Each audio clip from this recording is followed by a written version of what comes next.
Ladies and gentlemen, boys and girls, and of course, alleged human beings, welcome to the channel.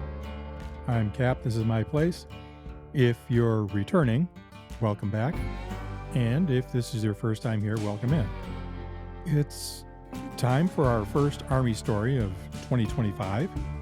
And, well, hey, it's the only time we can talk about Fight Club. Let's get started.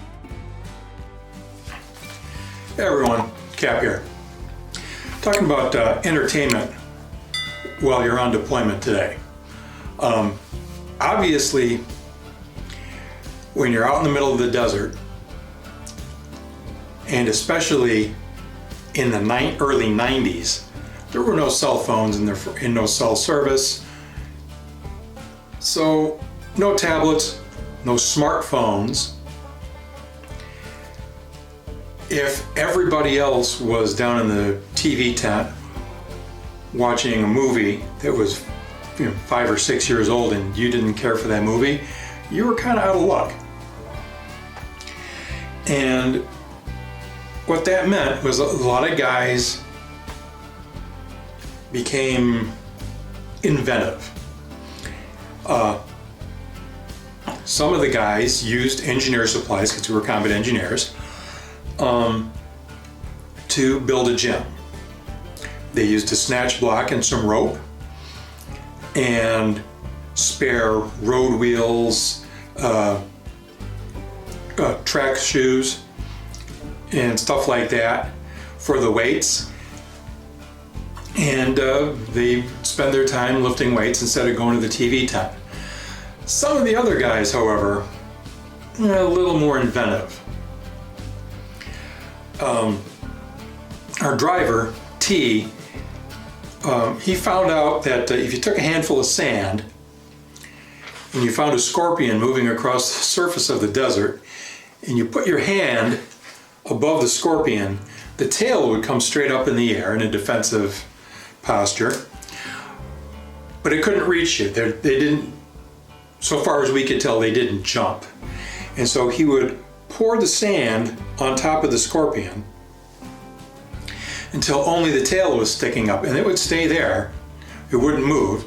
And then he would just reach down and he would take a hold of the scorpion by the end of the tail, by the stinger basically, and he would drop it into an empty Tang jar. Because we were going to this, the stop and rob on the Saudi Thruway, and buying things like fresh fruit, beverages, and stuff like that. And you would then take an MRE box and duct tape make sure that all the seams were duct tape closed. And some of the guys would put 2 scorpions in the box, and they had Thunderdome. They had Thunderdome a couple of nights a week. And the winner would always eat the loser. And not an exaggeration, one of his scorpions got so big that it would cover my entire hand. I was sitting on my cot one night, early evening. Sun was still kind of up, and I see a great big scorpion skittering across the top of the sand, and I start yelling at him that his fucking his scorpion's out. You don't want to get stung by those things. So I just told the story last month about the guy who got tagged on the hand. He's like, my scorpions can't be out. Their Tang jars all have lids on, because he had basically a stable of scorpions. So he looks, sure enough, it's a great big scorpion.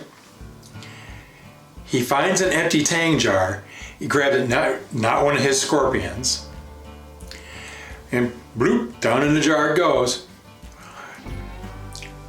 After a scorpion would win a fight, and it ate the other one, you could just about see the scorpion grow. Now that's entertainment in the desert on a deployment where there's no electricity, no phones, no nothing. If you enjoyed the video, found it informative, amusing, please remember to like, share, subscribe. All those things are free for you to do. Leave a comment in the comment section down below on what you did on your deployment. New videos scheduled every Wednesday. Weird crap that pops into my empty head on Mondays or Fridays, whichever. We'll see you next week. Thanks for watching.